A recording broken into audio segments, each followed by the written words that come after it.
acara kita ini kumpul keluarga. Keluarga itu baru disebut keluarga kalau kenal. Kenal kamu dengan si Anu, itu keluarga saya itu. Bagaimana hubungannya? Bapak saya sama bapak dia. Gimana bapak-bapak? Gimana keluarga begitu? Makanya di rumah almarhumah emak saya di kampung, di dekat kubur beliau, itu saya buat Hajah Rohana, anak Siti Aminah, anak Syekh Abdurrahman, anak Nahoda Alang, anak Nahoda Ismail, keturunan Datuk Angku Batuah, Angku Mudik Tampang. Lalu kemudian anak-anaknya, karena sekarang generasi yang keponakan saya itu nggak tahu. Makanya kalau Idul Fitri pas kumpul, saya tanya, apa hubungan kau sama dia? Katanya keluarga, kok nggak tahu. Jadi setelah ada gambar itu dicetak di ruang tamu tengah, jadi setiap Idul Fitri kumpul tanya, kau anak siapa? Saya anak si Anu. Ada nama kakekmu di situ? Ada. Kau anak siapa?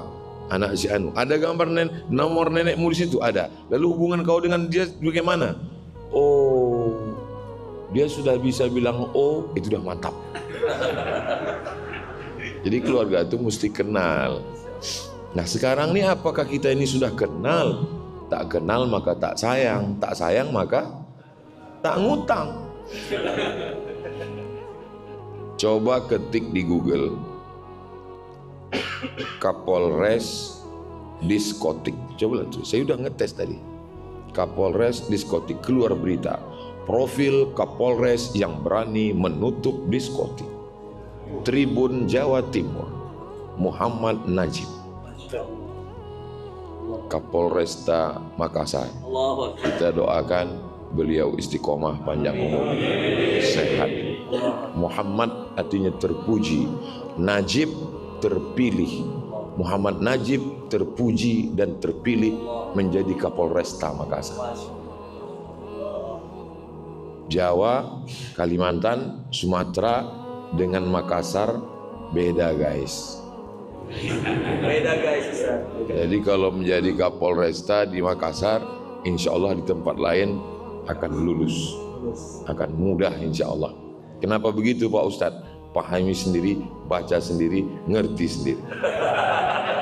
Jadi kita kenal. Tidak bisa kenal banyak, kenal sedikit. Kenapa Ustadz mulai dari Pak Kapolres? Karena sunnah memulai dari sebelah kanan. Kan sebelah kiri Pak Ustadz, kalau saya ngadap ke kiblat kan kanan. Tergantung kita ngadapnya kemana. Ustadz Somad ini bisa-bisa aja. Lalu kemudian setelah Pak Kapolres ada anak muda artis ganteng, Bang Riki. Saya kalau ngelihat artis-artis ini sampai sekarang belum ketemu saya jawabannya. Artis ganteng, muda, viral, kaya, mau-maunya mereka taubat. Kenapa nggak nunggu agak tua dikit gitu kan? Andai saya lah seganteng mereka, nggak tahu lah saya. Mungkin udah jadi playboy cap tupai saya. Tapi mereka memang Allah Subhanahu wa taala menjanjikan kalau kamu hai anak muda merasa sombong, angkuh, kamu tinggalkan agama ini, apa kamu pikir agama ini akan mati? Tidak. Fasaufa ya'tillahu biqaumin, akan diganti Allah. Kamu akan diganti Allah dengan makhluk jenis apa? Yuhibbuhum, Allah cinta mereka, wa yuhibbuna, dan mereka membalas cinta Allah. Inilah anak-anak muda ini. Apa kata Ustaz Das'an? Masjid ini Ustaz Abdul Samad, jamaahnya 80% anak muda, yang jadi pengurus anak muda, yang jadi imam anak muda, dan yang datang pun anak muda. Dan sekarang ini saya merasa muda. Jadi siapa yang mau ingin tetap merasa muda, datanglah ke Masjid Hajah Siti Mang. Saya sudah merasakannya. Kalau datang ke Makassar, sholat ke sini, insya Allah bangkit. Muda dan tua ini bukan masalah angka, tapi masalah rasa. Kalau rasa kita muda terus. Saya Ustadz saat ini berapa umur? Rasa-rasa 26, 27 ini sekarang. Apa tanda anak muda? Sholatnya ke masjid. Ini sekarang banyak juga anak muda merasa muda, tapi lautan kan kuseberangi, bukit kan kudaki, masjid kulewati. Ini bukan anak muda. Inilah anak muda kita yang luar biasa. Lalu kemudian ada bersama kita. Kalau dilihat namanya, ini cocoknya angkatan laut. Karena namanya Bahruddin. Bahru itu kan laut. Tapi bisanya jadi jenderal polisi. Masya Allah, tabarakallah. Artinya apa?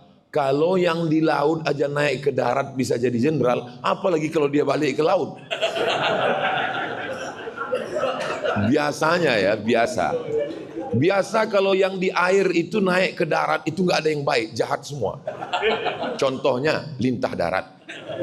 Lintah itu kan di air. Waktu naik ke darat jahat. Ada yang paling parah lagi. Banyak yang ngaku. Orang Betawi kalau nikah itu pasti bawa roti buaya. Saya ini orangnya suka penasaran. Jadi waktu kawan saya nikah di Jakarta, saya tanya, kenapa itu ada roti buaya di depan? Kata dia, buaya itu makhluk yang paling setia, Ustaz. Jadi diharapkan pengantin ini setia seperti buaya. Setia dia, iya, selama di air. Kalau sudah naik ke darat, tapi ada orang yang namanya di air, naik ke darat tetap setia. Jenderal Bahruddin Ja'far. Setia menegakkan agama Allah, menolong agama Allah. Di saat masjid-masjid kosong, beliau dengan Habib Rifki Al-Hamid meramaikan syiar masjid. Kalau bapak-bapak dari kepolisian, dari mulai Babin Kamtipmas, Kapolsek, Kapolres, Kapolda, Kapolri ingin memperbaiki citra, ingin polisi dekat masyarakat, nggak usah buat acara apapun, seminar apa-apa, datang saja ke Jenderal Bahruddin Ja'far, tanya kisi-kisi rahasia-rahasianya. Beliau akan bukakan, insya Allah Allah SWT akan menolong kepolisian Republik Indonesia karena jumlah polisi dengan kriminal tidak seimbang sekarang. Jadi bapak-bapak polisi kalau dia melangkah dari rumah, bismillahi tawakkaltu 'ala Allah, la haula wala quwata illa billah, niatnya amar ma'ruf nahi mungkar, kalau dia mati, matinya mati syahid. Dan kalau dia berjuang, bernilai pahala fisabilillah insyaallah. Mudah-mudahan kita doakan mereka istiqomah semuanya. Sampai disebut dengan jenderal bersorban dan seterusnya. Alhamdulillah kita bisa bersatu rahim. Ketika salaman tadi pertama, apa yang beliau bisikkan? Ustaz Abdul Somad, saya ini laskar tak berguna. Saya jawab, Pak Jenderal, laskar serbaguna. Karena sesungguhnya mereka-mereka yang dekat dengan Allah tidak mengenal kata pensiun. Jabatan, kekuasaan, baju seragam itu hanyalah batas limit yang dibuat manusia. Tapi yang dibuat oleh Allah SWT batasannya adalah ketika malaikat maut tiba. Berapa banyak orang yang punya seragam, punya pistol, tapi tidak berbuat apa-apa. Itu maknanya sudah mati sebelum malaikat maut datang. Bahkan malaikat maut pun melihat dia, perasaan ini kan belum kucabut nyawanya. Kok sudah mati duluan ini? Ustadz Abdul Somad ngapal ayat, ngapal hadis, menggelegar tablik akbar. Polisi tidak perlu hafal ayat, tidak perlu hafal hadis, tidak perlu pakai sound system, nggak perlu menggelegar, nggak perlu pakai mimbar, nggak perlu pakai pentas. Cukup dengan seragam dan pistolnya. Yang mau main judi online silakan. Silakan. Mumpung pistol masih ada, baju masih ada, pakai menegakkan agama Allah. Takbir. Saya diajak lewat ibu kota provinsi masuk kabupaten, habis kabupaten masuk kecamatan, dari mulai jalan mulus sampai la haula wala quwata illa billah. Saya tanya ini panitia, Kita masih berada di jalan yang benar. Masih Pak Ustadz. Kemana tujuan kita ini? Sampai ujung-ujungnya kantor polsek. Saya nengok kantor polsek, dalam hati saya, ini nggak level kita ini. Sombong kali Ustadz Somad ini. Lalu saya tanya, apa kelebihan kantor polsek ini? Akhirnya sambutanlah Pak Kapolsek. Saya risau melihat orang yang urusan ke kantor ini bingung mau sholat di mana, karena tidak ada musola. Maka saya berniat selama saya tugas di sini saya buat musola. Dan kalau musolanya siap, saya bernazar saya akan memanggil Ustadz Abdul Somad. Barulah saya tahu rasa berdosa saya dalam hati. Tapi saya tak ungkapkan di depan beliau. Saya tentu tetap menjaga image saya kan. Saya tanya, jadi ini Pak pakai duit negara Pak Kapolsek? Tidak Pak Ustadz. Pakai duit siapa? Pakai duit kami. Bayangkan berapa kali dia jadi Kapolsek, berapa masjid yang bisa dia bangun. Ketika ada jabatan, ada kekuasaan, harimau mati meninggalkan belang, manusia mati meninggalkan gading, manusia mati meninggalkan kredit. Manusia mati meninggalkan kenangan yang baik. Apa yang diingat Habib Rifki selama jenderal berada di Maluku, di Ambon? Kenangan yang baik. Maka tinggalkanlah kenangan yang baik. Pengurus-pengurus masjid yang di saat Covid disuruh tutup tidak bisa. Tapi yang ditinggalkan jenderal adalah kenangan yang baik. Kenangan baik itulah yang paling berkesan dalam hati manusia. Dua yang selalu saya ingat kalau saya. Pertama kenangan baik, yang kedua orang yang nggak bayar hutang. Maka buatlah dua kenangan itu. Nabi Muhammad SAW punya anak namanya Sayyidatuna Fatimah. Sayyidatuna Fatimah punya anak, satu namanya Sayyidina Al-Hasan, yang kedua namanya Sayyidina Al-Husain. Sayyidina Al-Husain punya anak namanya Ali Zainal Abidin. Ali Zainal Abidin punya anak namanya Muhammad Al-Baqir. Muhammad Al-Baqir punya anak namanya Ja'far Shadiq. Ja'far Shadiq punya anak namanya Ali Al-Uraidi. Ali Al-Uraidi punya anak namanya Muhammad An-Naqib. Muhammad An-Naqib punya anak namanya Isa Ar-Rumi. Isa Ar-Rumi punya anak namanya Ahmad bin Isa Ar-Rumi, bergelar Al-Muhajir, orang pindah. Karena dia pindah dari Irak ke Tarim, Hadramaut, Yaman. Ahmad bin Isa Al-Muhajir punya anak namanya Ubaidullah. Ubaidullah punya anak namanya Alawi. Anak cucu keturunan Alawi ini disebut dengan Ba'alawi. Di antara marga-marga cucu cicit Ba'alawi ini ada Al-Haddad, ada Al-Jufri, ada Al-Idrus, ada bin Syekh Abu Bakar, ada bin Yahya, salah satunya adalah Al-Hamid. Itulah dia Al-Habib Rifqi Al-Hamid. Tolong nama-nama tadi diingat karena itu akan keluar dalam UAS ujian akhir semester. Nah, jadi beliau ini nasabnya bersambung sampai ke Nabi Muhammad SAW. Jadi Ustadz Abdul Somad nggak bersambung. Saya keturunan Nabi juga, cuman Nabi Adam. Jadi kalau ada di antara orang yang mengatakan, saya ini nggak keturunan Nabi Pak Ustadz, berarti kau keturunan monyet. Mohon maaf, yang ngomong gitu bukan saya, Charles Darwin. Karena kata dia manusia ini, kita ini semua berasal dari Nabi Adam. Kullukum min Adam. Semua kamu dari Adam, wa Adam min turab. Dan Adam itu diciptakan dari tanah, berjalan di atas tanah, kembali ke tanah, mati masuk lubang tanah, dimakan cacing? Enggak juga, ada yang dimakan cacing pita. Berikutnya adalah imam kita, Masya Allah. Hafal Quran 30 juz. Baru saya paham. Rupanya kalau bentuk topinya seperti imam tadi, itu di dalamnya 30 juz. Kalau yang bentuknya seperti ini juz 30. Lahir di kota suci Makkah Al-Mukarramah. keluarganya cuman bisa bahasa dua, bahasa Arab dan bahasa Bugis. Ternyata mereka di Makkah tetap menjaga bahasa. Anak-anak tetap baca bahasa. Ustaz Somad bolak-balik datang ke Makassar nggak bisa bahasa Bugis Makassar. Jangan kau bilang tidak bisa. Yang dua ini tetap bisa. Yang pertama saat jumpa agak kareba. Setelah itu bukan maji-baji, bukan madeceng, mandre.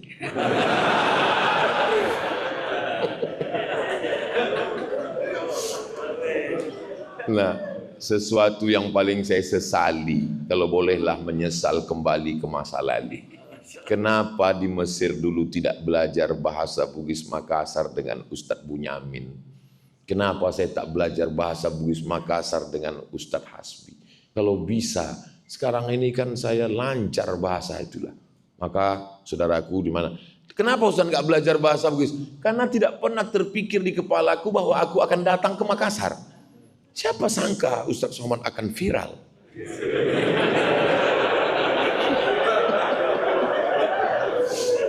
Alhamdulillah, la haula wala quwata illa billahil aliyil azim.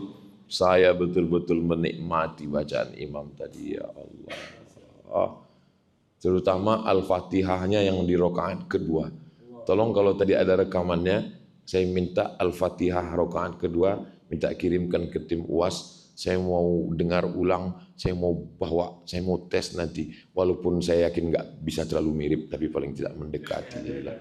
Sedap kali saya rasa tadi ayat. Pernah juga beberapa ayat saya coba, pas saya tanya istri saya tanya keluarga, gimana mirip? Jauh kali gitu deh. Tapi namanya mencoba kan nggak ada salahnya kan. Nah itu yang penting kita pede aja dulu. Nanti saya mau coba itu, Masya Allah. Dan yang paling membanggakan kita imam ini, beliau memperbaiki image imam. Sekarang banyak sekali ibu-ibu, bapak-bapak nggak mau. Untuk apa anak saya ngapal Quran? Paling-paling jadi imam. Untuk apa anak saya penghafal Quran? Paling-paling jadi imam Ramadan. Untuk apa anak saya baca Quran? Untuk apa anak saya jadi ustadz? Untuk apa anak saya jadi penghafal Quran? Beliau memperbaiki itu. Tidak dengan tausiah. Beliau mahasiswa fakultas kedokteran. Saya bisa berkata, anak ibu masukkan ke tahfiz Quran, hafal Quran, dia akan jadi dokter. Alah ngomong, mana ada dokter? Datang kalian ke Makassar, sholat di Masjid Hajjah Sitimang, temui imamnya. Tapi jangan berharap jadi mertuanya. Karena pasti kalian akan tereliminasi. Saingan pasti banyak, luar biasa. Apa boleh buat? Tapi jangan bersedih ibu-ibu yang ada di luar. Kenapa? Yang di depan ini sudah siap juga untuk menghafal Quran. Gimana adik-adik? Siap? Siap ngapal Quran? Siap menjadi menantu aja. Jadi kalau mau memperbaiki itu langsung. Jangan ada yang mengetuk pintu kamar Ustadz Abdul Somad, dia mau istirahat. Saya pun di kamar istirahat. Baru melekat tulang belakang ke atas kasur. Saya intip. Brimob.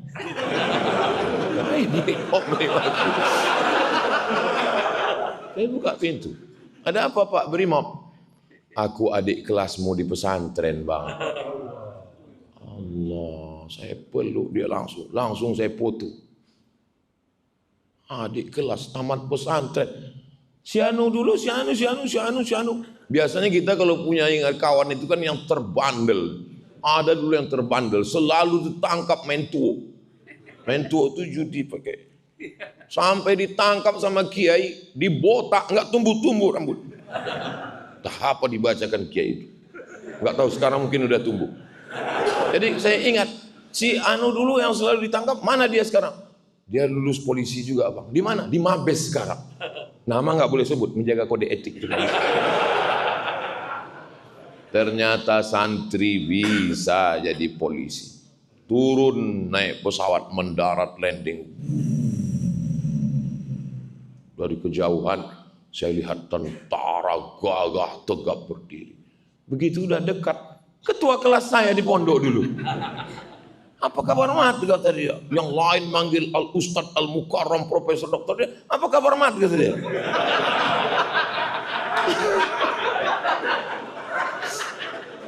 Saya bangga. Anak pesantren jadi polisi, anak pesantren jadi tentara. Sekarang bangga lagi. Anak pesantren hafal Quran, jadi imam bacaan luar biasa dan dokter lagi. Terasa betul kita ini nggak ada apa-apanya. Dia fid dunya hasanah, fil akhirati hasanah. Dokternya dapat, akhiratnya dapat. Saya dulu setiap nanya-nanya, saya kalau setiap wisuda anak TK, penyerahan ijazah TK, selalu saya tanya, mau jadi apa nak? Dokter. Mau jadi apa nak? Dokter. Beberapa lah yang jawab Ustadz, itu pun setelah Ustadz Dasant viral. Baru belakangan-belakangan inilah. Dulu jarang sekali. 30 anak wisuda, 28 itu dokter. Yang satu istri dokter. Satu lah yang mau jadi Ustadz. Oh, saya penasaran, kenapa orang ini mau jadi dokter?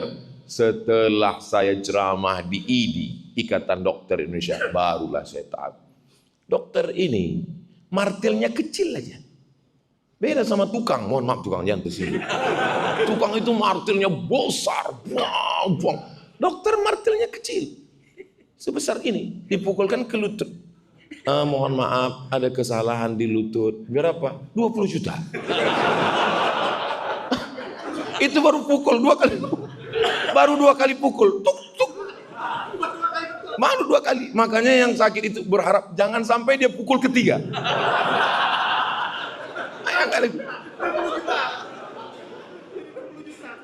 Terus gimana dok? Dan biasanya lutut itu kan sepasang kan? Nggak mungkin cuma pukul kanan. Pukul kiri 20 lagi. Tukang jaga malam, mohon maaf, jangan cewek yang jaga malam. Itu kan senternya, batunya 6 itu, besar-besar. Senter. Dokter, senternya kecil, batunya juga paling kecil. Buka mulut, 15. Baru buka. Buka 15, tutup 10. Buka tutup 25. Barulah saya tahu. Dan beliau dapat dua-duanya. Ya Allah. Saya tadi waktu dibilang Ustadz Dasant, Ustadz Somad, beliau ini hafal Quran, imam. Dalam hati saya, berarti aku masih ada 50%. Beliau kan sudah mengambil akhirat. Dunia mungkin kita dapatlah sedikit. Pas dibilang Ustadz Dasant, dia fakultas kedokteran, lemas dia langsung. Habislah kita, habis. Gak dapat kita lagi. Fid dunya hasanah, fil akhirati hasanah.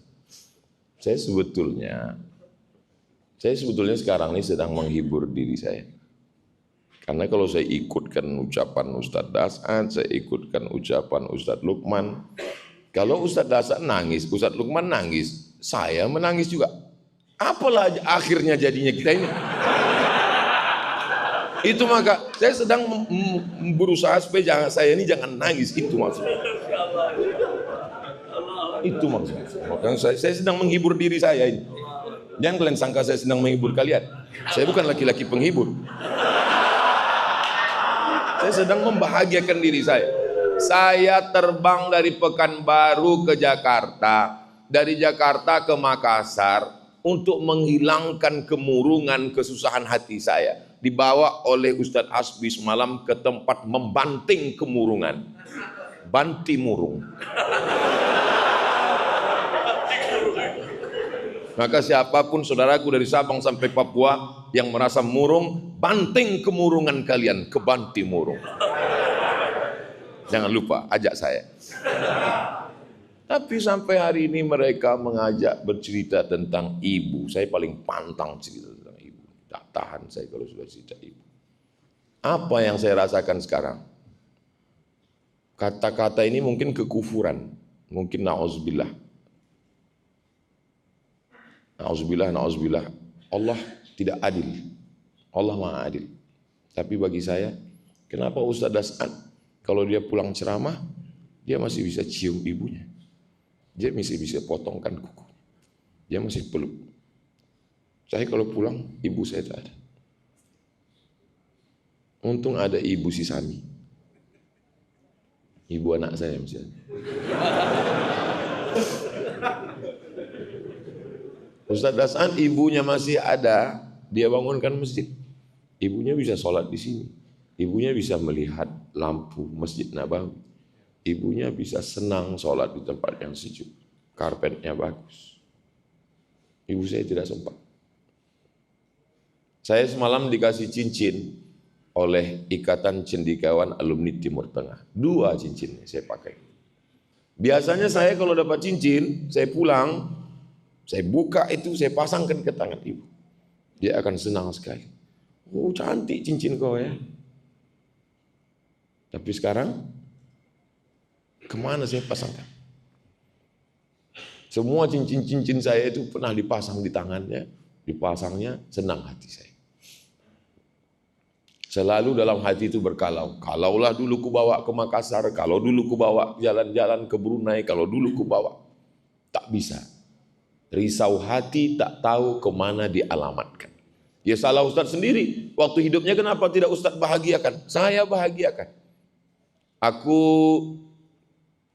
mau setiap Ramadan pulang ziarah ke makam ayah ibuku, kata beliau. Aku tidak bisa numpang di rumah saudaraku.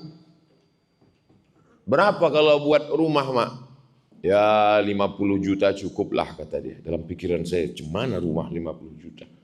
Beli tanah, pasang dinding, pasang tiang, pasang etap, begitu begini, begono, selesai 250-300. Jadi rumah itu. Apa kata orang? Untuk apa buat rumah di kampung, rumah akan tinggal, rumah akan lapuk, rumah akan begini, rumah akan ini, mubazir saja. Apa yang terjadi sekarang? Rumah itulah yang menjadi sekretariat Yayasan Wakaf Hajah Rohana, tempat menumpuk beras sembako sejak meninggal sampai hari ini tidak pernah putus 300 paket setiap bulan. Jangan dengarkan ucapan orang. Kalau mau buatkan rumah untuk ibu, buatkan saja. Belikan gelang, belikan rantai, belikan anting, bahagiakan dia. Biasanya orang tukang rumah makan tidak mau buka rahasianya. Karena resep dapur jangan sampai ketahuan orang. Saya lama, tapi saya orangnya tidak mau bertanya-tanya. Enggak pernah saya tanya, apa resep Ustadz Dasan? Enggak. Tapi saya orangnya penasaran, apa resep Ustadz Dasan ini? Sehingga jamaah begitu ramai. Saya coba-coba cek di YouTube. Lebih banyak penonton dia daripada viewer saya. Sakit juga hati saya nengok dia. Dia ceramah di menteri ini, di kantor partai ini. Pendek rasa jantung saya. Apa rahasia dia ini? Sekarang dia bukakan rahasianya. Rahasia dia satu. Dia bahagiakan ibunya. Ketika ibunya bahagia, naik tangannya menengadah ke langit, disitulah pintu-pintu langit terbuka. Bahagiakan ibumu. Kalau kau ingin rezekimu seperti raja-raja, bahagiakan ibumu, maka rezekimu akan seperti rezeki raja-raja. Bukan hadis Nabi, dapat saya di grup WhatsApp. Itulah rupa rahasianya mengalir, rezekinya berlimpah, orang senang, keluarganya sakinah, mawaddah, warahmah, anaknya, keluarganya. Kita doakan beliau sehat walafiat, panjang umur, dakwah kebaikan juga biasa. Dia senantiasa tidak takut pada amar ma'ruf nahi mungkar. Biasa kita kalau pergi ke satu daerah, kita belum pernah ke situ, ada juga rasa khawatir, cemas dalam hati. Apalagi saya yang sudah terlalu sering trauma kena usir. Waktu saya pertama kali menjejakkan kaki ke Makassar, cemas dalam hati saya. Yang menenangkan saya dua. Yang pertama, saya diundang oleh Ikatan Cendekiawan Alumni Timur Tengah, sahabat-sahabat saya di Mesir dulu. Diundang saya di hotel, dijamu. Di situ hati saya sudah mulai tenang. Tapi ini kan Azhari, ini kan alumni Azhar. Bagaimana dengan yang non Azhar? Lalu kemudian saat saya tausiah subuh, ada satu orang berbisik, Ustadz Somad, Itu ustadz kami di sini. Saya tengok, yang mana? Itu yang ganteng itu. Siapa namanya? Das'ad Latif. Itulah pertama kali ketemu kami. Fotonya masih saya simpan sampai sekarang. Pertemuan pertama kami. Biasanya ustadz-ustadz terkenal, kalau datang ustadz lain luar kota ke tempat dia tidak mau datang. Kenapa? Karena dianggapnya sebagai saingan. Ustadz Das'ad tidak begitu. Begitu saya datang, dia datang, merangkul bersama. Jadi kalau hari ini kita buat program namanya Jumpa Kumpul Keluarga, beliau sudah lama menganggap saya sebagai keluarga. Allahu Akbar. Makanya setiap ketemu beliau senang hati. Apa yang membuat kita ini bahagia? Apakah karena makanan yang enak? Belum tentu. Berapa banyak orang tidak bisa makan enak? Dikasih udang, kolesterol. Dikasih daging. Saya di mana-mana tempat saya katakan, tidak ada kambing mengandung kolesterol. Karena kambing mengandung anak kambing. Apalagi kita tinggal di Makassar, ini di tepi laut yang indah, makanan seafoodnya tadi malam, ikan bakar, ada udang, ada cumi, ada. Ini tidak ada kolesterol, makan aja saya bilang. Kolesterol ini nanti di laboratorium. Bukan pada makanannya. Cantik indah alamnya Pantai Losari, bukan pada alamnya, bukan pada pantainya, bukan pada air terjunnya, bukan pada makanannya. Lalu indahnya di mana? Bersama dengan siapa? Jangan kalian pakai untuk pacar kalian. Tak kuizin kan? Kadang-kadang anak muda ini ngaji, tapi pas pacaran dipakainya juga. Bukan tergantung tempatnya, Dek. Bukan makanannya, tapi tergantung dengan siapa. Enggak kuizin kan? Yang makai itu mudah-mudahan kalian putus.